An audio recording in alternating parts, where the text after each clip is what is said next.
Mesdames et messieurs, bienvenue dans ce journal dont voici le sommaire. Elles sont fières du combat dont mène le chef de l'État pour l'autonomisation de la femme aux côtés de la première dame. Les marieuses fumeuses de poissons de Dixine expriment leur dévouement à contribuer à l'épanouissement de la vie. Et puis, le ministre de l'Éducation nationale et de l'alphabétisation lance des travaux de construction de 75 écoles dans les régions de Mamou et Farana. Le plan international va exécuter le projet sous cofinancement du gouvernement guinéen et allemand. L'opération de sécurité maritime dénommée Obagame Express a pris fin à Conakry avec l'appui des États-Unis d'Amérique à travers l'US Naval, Force Afrique et Europe. Mesdames et messieurs, bonsoir. Merci de votre fidélité à la télévision nationale. Le président de la République boucle une semaine pleine d'activités par de nombreuses rencontres, que ce soit avec les responsables de la SFI ou les religieux du pays. Professeur Alpha Condé a aussi procédé à la remise d'équipements de collecte et de ramassage d'ordures ménagères. Le condensé de ces activités de la présidence avec Sana Seketa. La semaine du président de la République, une semaine dense et rythmée par de nombreuses activités sociales, économiques et religieuses. Ce registre de la semaine du professeur Alpha Condé qui s'écoule a été marqué surtout par 4 événements majeurs entre les autorités guinéennes et les responsables de la SFI, Société financière internationale. Tout commence d'abord par cette audience que le chef de l'État a accordée au directeur général de la SFI. Ces discussions entre le professeur Alpha Condé et Philippe Lehouérou ont porté sur le renforcement de la coopération entre la Guinée et cette organisation du groupe de la Banque mondiale, dédiée surtout au secteur privé. Des domaines comme l'agriculture, les travaux publics ou encore l'énergie ont été largement évoqués au cours de cet entretien qui a duré une quarantaine de minutes. La semaine du président de la République, c'est aussi et surtout ses assises à Sheraton, axé sur la recherche de moyens techniques nécessaires dans le but de doter la Guinée d'un secteur privé dynamique et compétitif. Sur cet élan, les responsables de la SFI n'ont pas manqué de rassurer le chef de l'État de leur constante disponibilité à réunir tous les moyens nécessaires en vue de booster ces secteurs guinéens porteurs de croissance et générateurs de revenus. Secteur qui tient surtout à cœur le chef de l'État dans son programme de développement socio-économique du pays.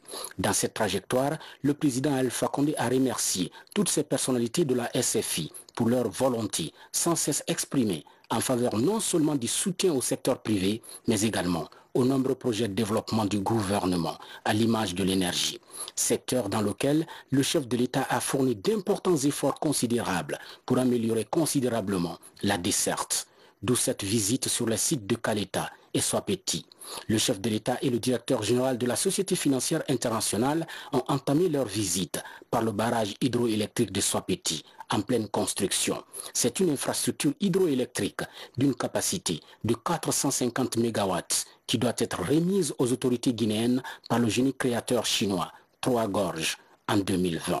Professeur Alpha Condé et Philippe Lehouérou ont visité tous les travaux déjà réalisés et ceux en cours de réalisation avec ces techniciens qui s'activent nuit et jour pour rester dans le délai imparti. Dans la même dynamique, le chef de l'État et son hôte de marque se sont également rendus à Caleta. Là également, le chef de l'État et le directeur général de la SFI ont visité toutes les installations de ce barrage hydroélectrique d'une capacité de 240 MW pour comprendre tout son mode de fonctionnement. Toutes choses qui ont réjoui Philippe Lehouérou. Il s'est félicité en outre du travail abattu par le président Alpha Condé dans le domaine de l'énergie afin d'industrialiser le pays. Une vision que le patron de la SFI a promis d'appuyer sans embâche pour répondre favorablement aux aspirations des Guinéens dans le secteur de l'énergie, pour amener surtout plusieurs entreprises à s'implanter dans le pays. La semaine du président de la République, c'est également l'inauguration de ce premier tribunal de commerce de Guinée pour l'amélioration substantielle du climat des affaires. Il a été réalisé avec l'appui de la Société financière internationale. La mise en place de ce tribunal de commerce vise à garantir la sécurité judiciaire aux investisseurs nationaux et internationaux à travers une justice spécialisée dans le traitement de litiges commerciaux. histoire de restaurer la confiance des femmes et des hommes d'affaires dans le but de favoriser le développement et la pérennisation des entreprises, source de richesse et pourvoyeuse d'emplois. Une réforme judiciaire voulue par le président Alpha Condé et saluée par toutes les personnalités présentes. Le président de la République, professeur Alpha Condé, a ainsi appelé l'ensemble des juges à dire rien que le droit pour davantage favoriser le développement des activités économiques, tout en rassurant les hommes d'affaires à s'intéresser à la Guinée. L'autre activité de la semaine du président de la République aura aussi été marquée par cette décoration de l'ambassadeur de la Fédération de Russie. Après 8 ans d'activité en Guinée pour un raffermissement des liens d'amitié et de coopération entre la Guinée et la Russie, Alexandre Brigadze rentre définitivement. Ce diplomate et doyen des ambassadeurs accrédités en Guinée a su redonner une nouvelle dimension aux relations voulues par les présidents professeur Alpha Condé et Vladimir Poutine entre Moscou et Conakry, en signe de reconnaissance pour ces nombreux efforts qui ont permis à la Guinée et à la Fédération de Russie de pousser haut et fort leurs relations de coopération.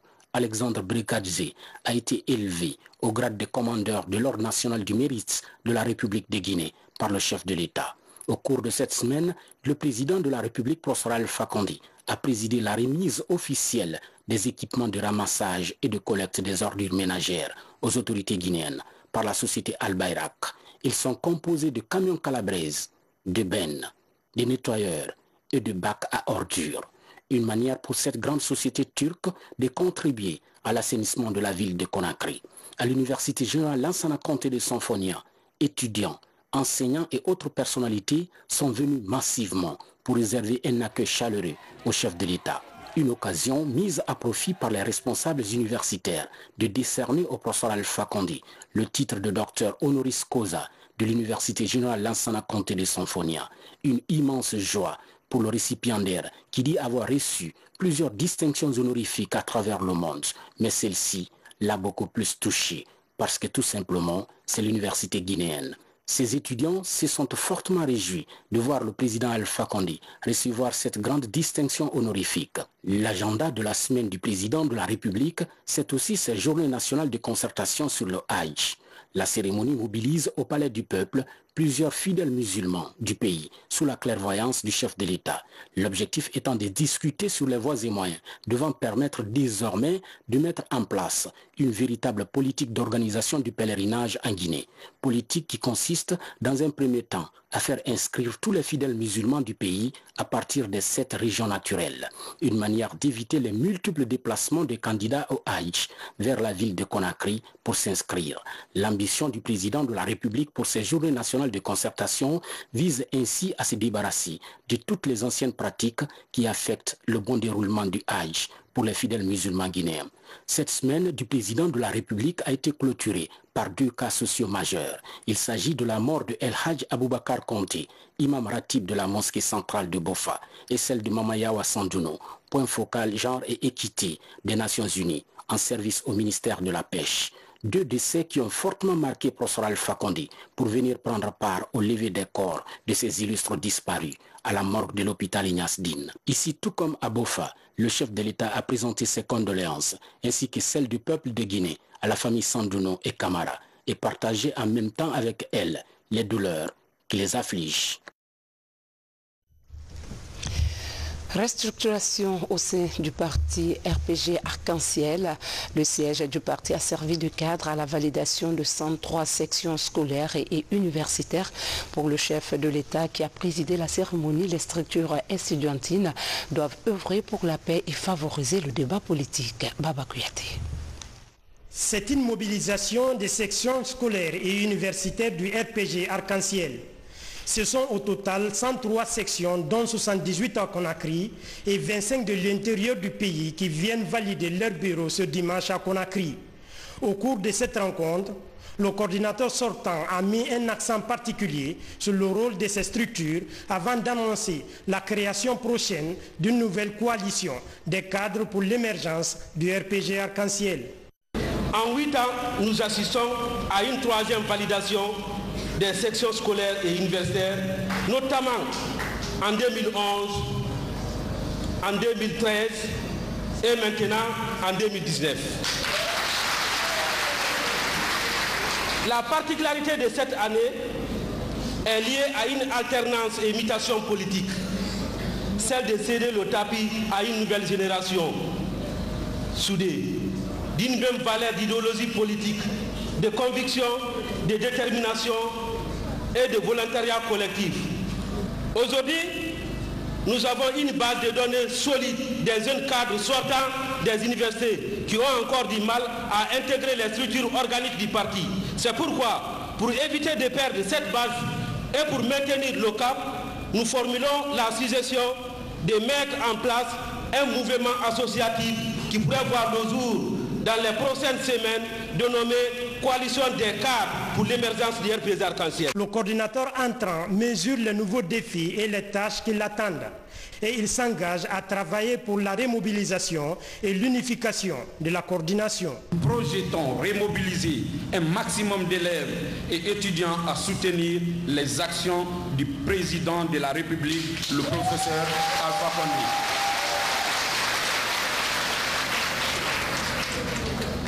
Participer et faire participer nos membres à toutes les activités du parti. Maintenir le climat de paix et de stabilité dans les concessions scolaires et universitaires souvent bouleversées par des manipulations politiques. Pour le président de la République, cette mobilisation dénote de l'engagement et la détermination des structures estudiantines à favoriser le débat politique et promouvoir la non-violence. Professeur Alpha Condé les a invités à s'intéresser à l'histoire de la Guinée. Nous n'allons plus permettre que les gens prennent le peuple en otage par des mensonges. Donc j'irai avec vous dans toutes les universités, organiser les débats pour qu'on ait un débat libre, que les gens sachent qui est qui, quel est l'avenir de la Guinée, quels étaient son passé. Personne ne prendra la Guinée en otage. Personne. Si quelqu'un pense qu'il a raison, qu'il aille devant le peuple. Seul le peuple donne le pouvoir, le reste non. Ce n'est pas l'internet, ce n'est pas les réseaux sociaux. Mais en Guinée c'est très simple. La plupart des opposants ont gouverné. Alors, expliquez aux jeunes quel a été leur bilan. Est-ce que ce peuple prétend diriger ce pays? Quand les jeunes seront leur bilan, ne vous laissez pas impressionner ni effrayer. Allez au débat, sans injure, sans violence, mais débat libre, politique. Programme contre programme, bilan contre bilan. Voilà la bataille. Vous savez, moi je suis très calme. C'est pourquoi je laisse les gens s'agiter. Ne vous laissez ni intimider, ni rien. Aidez vos camarades à comprendre la réalité de la Guinée. Cela n'est possible qu'on organise des débats libres et objectifs. N'ayez pas peur du débat. Si vous organisez le débat, on verra qui est qui. Sans injure, sans violence. Mais il faut éviter que le débat en Guinée soit un débat politico-politicien basé sur l'autocentrisme. Il faut que ce soit un débat objectif, basé sur le bilan et sur le programme. Qui veut faire quoi pour la Guinée? Qu'est-ce qu'il a fait? Qui veut faire quoi? Voilà le seul débat. Le gouvernement aussi va assurer l'ordre. Nous ne souhaiterons plus que les gens cassent les véhicules sur des gens. Nous assurons l'ordre. Pourquoi nous avons mis les PA? Mais hier, la sentinelle de la France est la partie de la démocratie.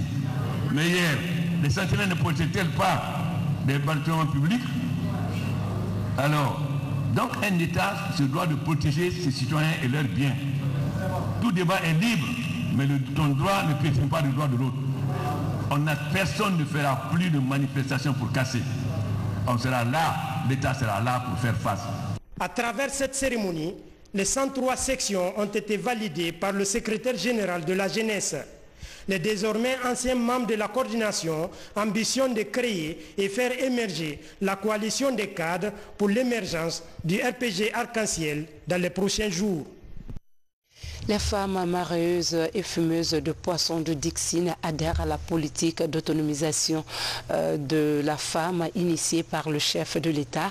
Elles l'ont prouvé à travers une manifestation de reconnaissance au cours de laquelle elles réaffirment à Adjadjane Condé, première dame de la République, leur engagement à promouvoir la paix et l'unité nationale. Maurice Sidibé. La politique d'autonomisation du chef de l'État permet à des milliers de femmes de nos jours de mener des activités génératrices de revenus.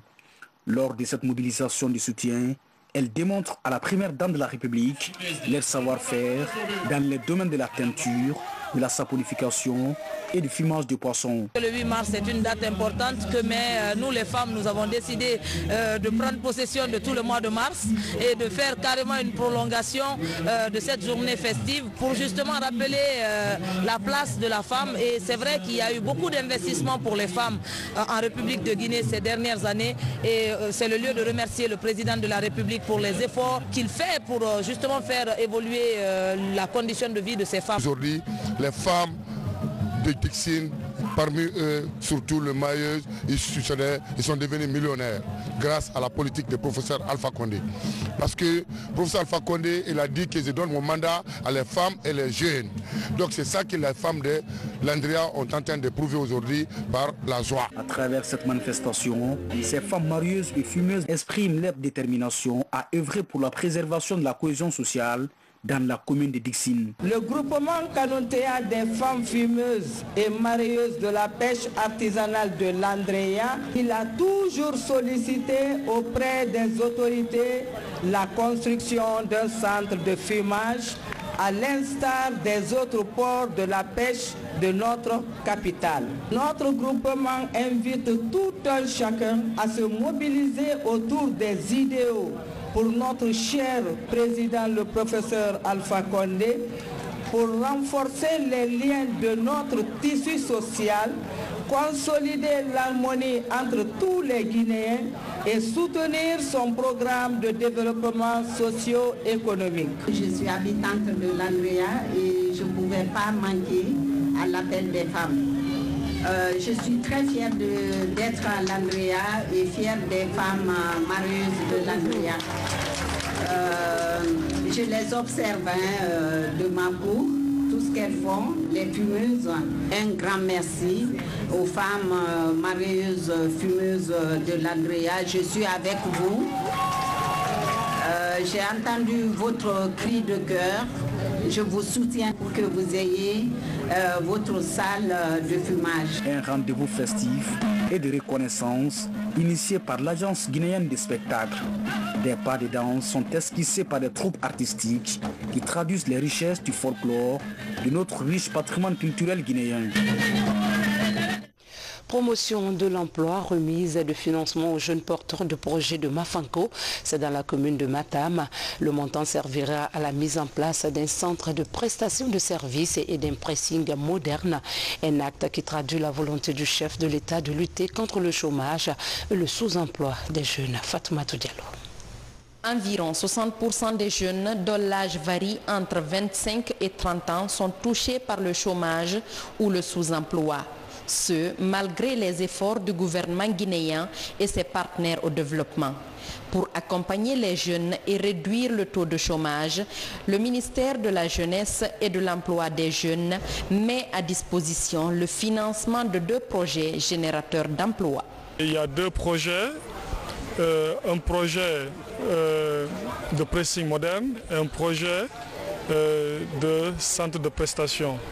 Et une maison de jeunes. Nous sommes venus aujourd'hui remettre un financement de 200 millions à cette grande jeunesse de Mafanko pour les projets générateurs de revenus et voir justement le terrain aussi où nous allons construire la maison des jeunes moderne. La réalisation de ces projets devrait permettre de réduire le taux de chômage de la couche juvénile dans ce quartier de Matam. Je suis content d'avoir ce montant pour le financement de 2 projets, juste pour nous permettre de réduire le taux de chômage dans le quartier, pour que les autres jeunes aussi, unis comme ceux de Mafanko, puissent exercer et faire la même chose. À ce projet s'ajoute la construction très prochaine de la maison des jeunes de Mafanko. L'édifice sera bâti sur ce site, le tout sous financement du ministère de la Jeunesse et de l'Emploi des jeunes. Dans l'expression des besoins du ministère de l'Éducation nationale et de l'alphabétisation figure la construction de 75 écoles dans les régions de Mamou et Farana. Les travaux viennent d'être lancés et seront exécutés par un plan international sous cofinancement du gouvernement guinéen et allemand à travers KfW. Le point avec Moussa Komara. Le district de Tourdé, à 23 km de la commune urbaine de Mamou. C'est ici que le gouvernement et ses partenaires se sont donné rendez-vous pour lancer les travaux de construction de 225 salles de classe, soit 75 écoles pour les régions de Mamou et Farana. Le projet est baptisé Promotion de l'éducation à la base. Le plan international guinéen va exécuter ce projet financé par le gouvernement guinéen et la République d'Allemagne à travers la KfW. La facture, 10 millions d'euros. Ce projet a pour objectif accès aux écoles primaires, qualité de l'enseignement, ainsi que l'égalité des opportunités pour améliorer à travers la construction de 75 écoles de 3 salles de classe chacune, 75 points d'eau, 150 blocs de latrines, de 2 cabines et de 3 cabines.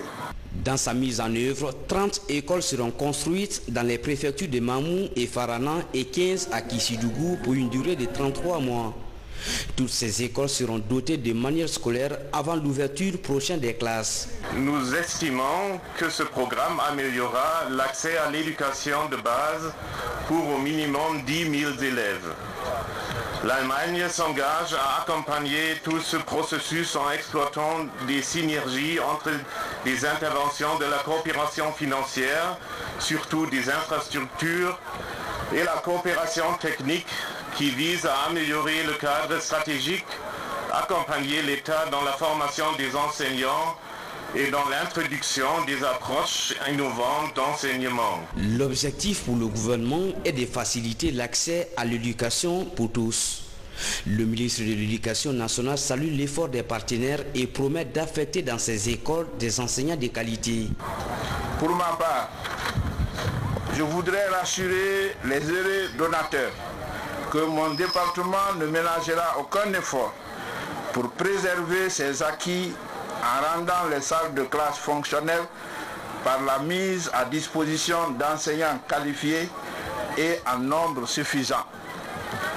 À l'agence d'exécution Plan International, je lui témoigne ici la satisfaction du gouvernement pour la bonne conduite du précédent projet et je lui demande d'observer la même rigueur dans la mise en œuvre du présent projet dans les délais contractuels. Ces dernières années, des efforts sont faits par le gouvernement et ses partenaires pour la promotion de l'éducation pour tous.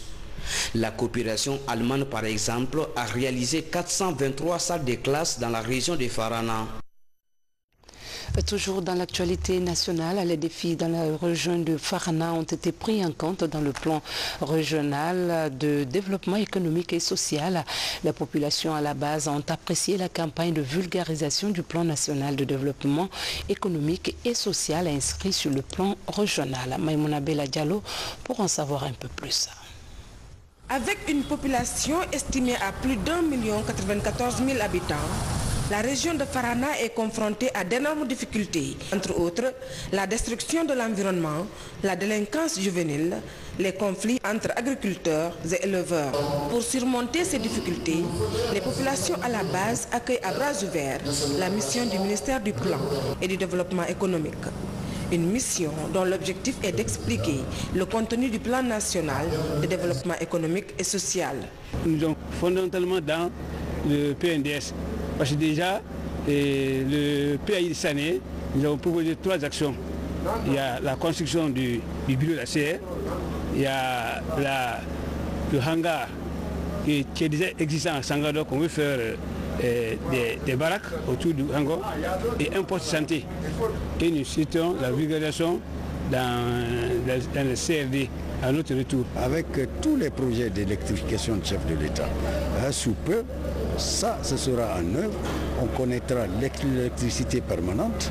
Bon, ensuite, cette électricité va booster le développement des PME et l'emploi donc va être beaucoup plus élargi. Lors de la première rencontre dans la région, les 65 participants à l'atelier ont été outillés en technique de communication sur le sens et la portée du PNDS, ainsi que sur le programme national des investissements PNI. C'est un ensemble de projets examinés conformes aux objectifs, aux résultats, aux domaines identifiés dans le PNDS qui sont répertoriés dans un document unique appelé Programme national d'investissement. Le total du projet fait 675 projets. Le coût global du PNI est estimé à près de 122 milliards de francs guinéens. Dans ce plan, 28 projets et programmes sont en quête de financement et une quinzaine de projets et programmes en négociation. Remise de matériel informatique pour l'Institut national de la statistique. La valeur du don est estimée à 27 millions de dollars. C'est le fruit du partenariat entre l'Organisation internationale pour les migrants et la Grande-Bretagne. Léa Silla. Ce sont au total 3 lots de matériel informatique destinés au service cartographie de l'Institut national de la statistique de Guinée. Il s'agit d'une imprimante HP qui permet d'imprimer, de copier et de scanner les documents cartographiques en grand et petit format. Un numériseur d'images HP et 4 ordinateurs. Cet appui entre dans le cadre du renforcement des capacités logistiques et techniques de nos principaux partenaires gouvernementaux et répond également à la demande d'appui de l'Institut national de la statistique pour rendre plus disponibles et accessibles leurs données en général et plus particulièrement ceux liés à la migration. Pour la diplomate de la Grande-Bretagne en Guinée, les différents projets de migrants retournés financés par son pays ont déjà des impacts sur les jeunes dans les lieux de départ.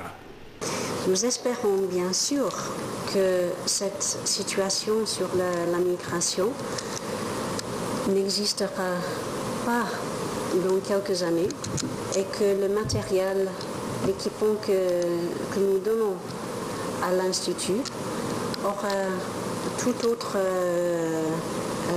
usage, utilité pour d'autres thèmes et d'autres raisons à l'avenir. La ministre du Plan et du Développement économique se réjouit de ce geste de l'EIM et de la Grande-Bretagne. Elle promet d'utiliser ces équipements à bon escient. En venant combler le déficit en matériel de l'Institut, ce lot d'équipements offert par l'OIM contribuera au renforcement des capacités de production statistique de la Guinée. En effet, la réussite de toute opération de collecte de données statistiques requiert une bonne maîtrise des techniques de cartographie. Les équipements informatiques que j'ai le plaisir de réceptionner ce jour permettraient sans aucun doute de répondre à cette exigence technique. Pour joindre l'acte à la parole, la ministre Mamakani a aussitôt ordonné de mettre ces outils informatiques à la disposition de l'Institut national des statistiques de Guinée. Comment gérer les centres de gestion agréés? La question préoccupe les autorités en charge du budget. À cet effet, les gestionnaires de ces centres et les services des impôts se sont retrouvés. Ils ont discuté de la nécessité de travailler en synergie. Le point avec Mamadi Gassama. Mis en place en 2017, les centres de gestion agréés sont des structures qui jouent le rôle d'interface entre l'administration fiscale et le secteur informel. En dépit des résultats enregistrés dans le domaine du renforcement des capacités des gestionnaires des centres, des difficultés sont encore signalées en termes de mobilisation des recettes. Cette contre-performance est due à un manque de collaboration entre les différents acteurs. À travers cette rencontre, les principaux acteurs comptent inverser la tendance. L'objectif de la rencontre était de sensibiliser, puisque nous visons à mobiliser les agents économiques qui évoluent dans le secteur informel vers le formel. Et le président de la République est en train de se battre pour trouver des mécanismes de financement des opérateurs qui évoluent dans les PME et dans la PMI. Cet objectif du président de la République est de rendre visible tout ce que nos petits artisans font. À date, le CGA de Matam compte 87 adhérents d'ici fin 2019 et l'ambition d'avoir 200 opérateurs à son actif. Depuis la mise en place de ce centre, nous avons pu mobiliser des recettes au profit du recevé spécial des impôts, au profit de l'État. Nous avons pu faire quand même 1 milliard et quelques recettes pour les impôts. Nous attendons réellement d'une assistance financière au niveau du CGA de Matam. Sollicités pour répondre à ces différentes préoccupations, les responsables du ministère du Budget s'engagent à organiser des campagnes de sensibilisation dans les communes pour mieux intéresser les acteurs de la chaîne de recettes au centre de gestion. Dans un autre chapitre, la tuberculose reste un problème de santé publique dans le monde. En Guinée, la journée internationale de lutte contre la maladie a été célébrée à Kankan. L'événement a permis de renforcer le dépistage et sensibiliser les populations sur l'accès au traitement. Tcherno Ousmane Diallo, reportage. Pour la célébration de la journée mondiale de lutte contre la tuberculose à Kankan, c'est la salle polyvalente Ho Chi Minh qui accueille la population. Avant d'y entrer, les visiteurs sont frappés par les messages de sensibilisation, forte mobilisation à l'intérieur pour capter les messages développés, aussi bien dans les discours que dans les prestations théâtrales. Il n'y a pas que les adultes, il y a aussi les enfants qui sont bien touchés. Par conséquent, c'est une obligation pour Plan d'agir. Comme il a dit, il est temps. Donc il est temps pour nous aussi de regarder avec cette jeunesse si mobilisée pour voir comment les aider à résoudre, pour ne pas dire éradiquer cette maladie en Guinée. L'appui des partenaires comme le Fonds mondial de lutte contre le VIH et la tuberculose, Plan international, a permis de renforcer le dispositif de lutte contre la maladie. Le taux de mortalité en Guinée est passé de 59 pour 100 000 habitants en l'an 2000 à 24 pour 100 000 habitants en 2017. En termes de notification, cette année, nous avons près de 14 000 cas dépistés et on note une amélioration du taux de succès qui est actuellement de 88%. Aussi, le nombre de centres a augmenté. Il y a aujourd'hui 62 centres fonctionnels qui sont disséminés à travers tout le pays, dans lesquels on assure une prise en charge correcte des patients atteints de tuberculose gratuitement. C'est une maladie qui fatigue, c'est une maladie qui pénalise. Donc que tout le monde se mobilise. Quand vous toussez beaucoup, allez, c'est une maladie qui est curable. Donc tous contre cette maladie. Pour réussir la sensibilisation à Kankan, la culture est fortement mise à contribution. L'un des meilleurs moyens de mobilisation pour véhiculer des messages afin de contribuer à stopper l'évolution de cette maladie qui chaque année tue 2 millions de personnes dans le monde selon l'OMS. Et puis le ministère de l'administration du territoire vient de signer un accord de partenariat avec Cogenta, une ONG suisse spécialisée en sécurité communale. Le projet consiste à relancer l'opérationnalisation des gardes communales dans les différentes collectivités du pays. Mohamed Lamine Camara. Depuis sa création en Guinée, le corps de la garde communale peine à jouer pleinement son rôle. Pour le rendre opérationnel et plus efficace, le ministère de l'administration du territoire signe un accord de partenariat avec Cogenta, une organisation non gouvernementale suisse. À travers un appui financier et matériel, la structure compte partager son expertise avec les gardes communales guinéennes. Le département souhaite élaborer une stratégie de mise en place des gardes communales qui comprendra une réflexion sur les modes de mise en place, les modes de financement, également la formation et l'encadrement des agents de la garde communale, puisque en fait il y a un certain nombre de communes qui effectivement ont déjà mis en place les gardes communales pour pouvoir compléter en fait le dispositif de sécurité à l'échelle locale, aux côtés des forces de gendarmerie et de police. Et donc notre rôle, c'est de travailler ensemble avec le département, avec les services de Monsieur le ministre pour pouvoir accompagner et structurer les gardes communales.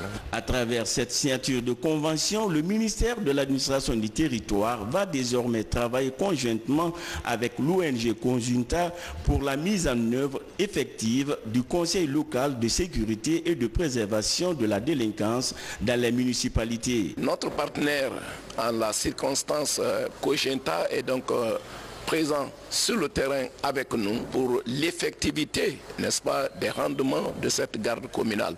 C'est donc une initiative que nous saluons fortement parce que l'une des choses les plus chères aujourd'hui à notre pays et à l'obtention de laquelle il faut absolument que toutes les forces de la nation se consacrent, c'est la préservation d'un climat de sécurité. Présente en Guinée depuis 2013, Kojunta apporte son expertise dans la formation des présidents des conseils de quartier de Conakry en matière de la préservation des conflits et la délinquance. Avec ce partenariat, cette ONG suisse compte élargir son champ d'action sécuritaire aux communautés minières, notamment Boké, Kamsar, Sigiri et Tintigna. Force de défense à l'exercice annuel de sécurité maritime a pris fin à Conakry. Il vise à l'harmonisation des standards des procédures opérationnelles et sa mise en œuvre. L'opération s'est déroulée dans le golfe de Guinée et a été marquée par des simulations planifiées dans les eaux territoriales guinéennes. Sergent-chef Alassane Diaby. Obangame Express est un exercice militaire annuel.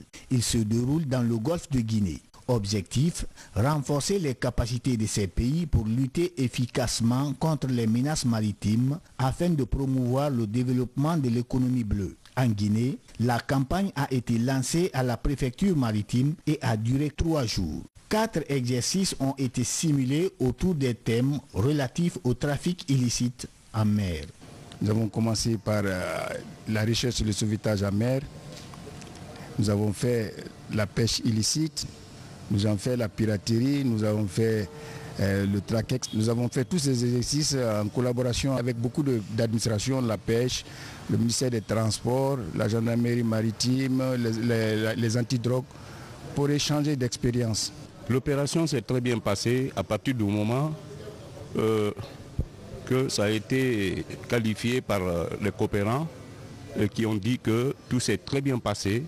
Nous sommes très heureux de remarquer que nos hommes, surtout les fusiliers, ont pu vraiment mieux réagir. Comme nous montre ce scénario, une barque motorisée avec un groupe d'hommes armés qui attaquent un navire est arraisonnée. Grâce au partage d'informations avec le centre d'opération maritime et à la collaboration entre les différents acteurs concourants à la sécurité maritime. Le but général de Obangame Express est vraiment de développer cette capacité-là, mais dans un contexte régional où la Guinée travaille de pair avec la Sierra Leone, avec le Ghana, avec ces acteurs régionaux-là du Golfe de la Guinée et de l'Afrique de l'Ouest pour devenir, en tant que nation côtière, être capable de mieux communiquer et d'accomplir ces opérations-là. 36 pays africains ont participé à cette opération de sécurité maritime, ainsi que des partenaires américains et européens.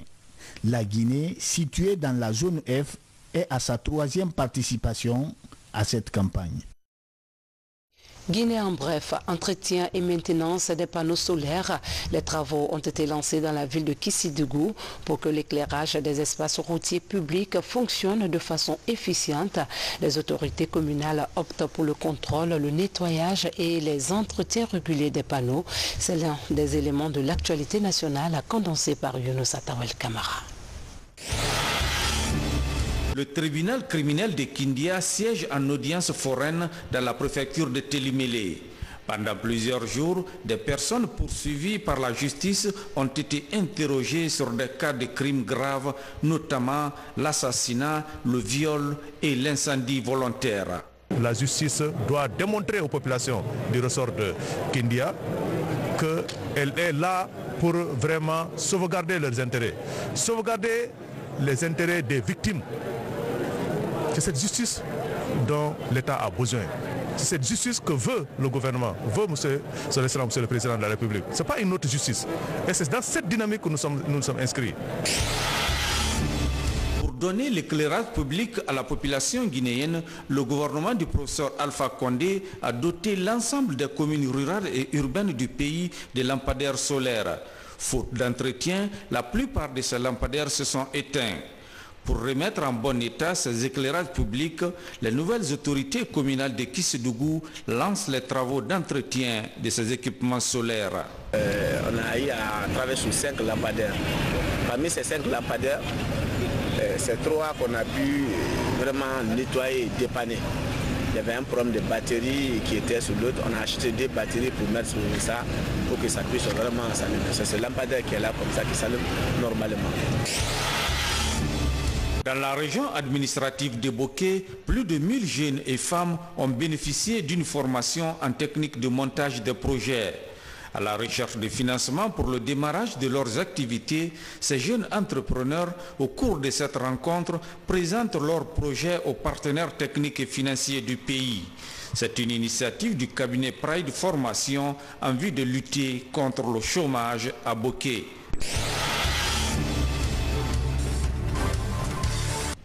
C'est la 3e édition du prix Soldat du changement de l'agence Mozad Communication. Cette année, 12 personnalités du pays sont récompensées. Il s'agit de personnes qui se sont investies dans la dynamique du rayonnement des idéaux pour le développement et le changement en Guinée. Nous, on s'est dit tout simplement qu'il faut poser un acte citoyen.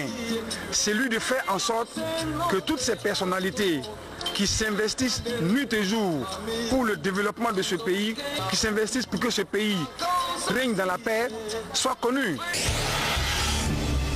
Ce geste de la Fédération de basketball témoigne l'engagement des fédérations nationales sportives à soutenir les actions de développement du sport guinéen engagées par le ministre Sanusi Bantamasso depuis sa nomination à la tête de ce département. Sanusi Bantamasso a dédié ce prix au chef de l'État, professeur Alpha Condé. Vous savez, toutes ces charges, beaucoup d'hommes ne savent pas, ces charges, ces billets d'avion, ces transports et autres à travers le monde entier sont totalement pris en charge par le ministère des Sports et par le gouvernement de la République de Guinée. Je pense que sans cette politique d'ouverture du président Alpha Condé, on n'allait pas pouvoir faire profiter un peu des jeunes et montrer leur talent au monde entier. Nous sommes au terme de cette édition. Merci de l'avoir suivi. Demain, vous serez avec une nouvelle équipe pour d'autres pages d'information. D'ici là, restez avec nous et bon début de semaine à tous. Bonsoir.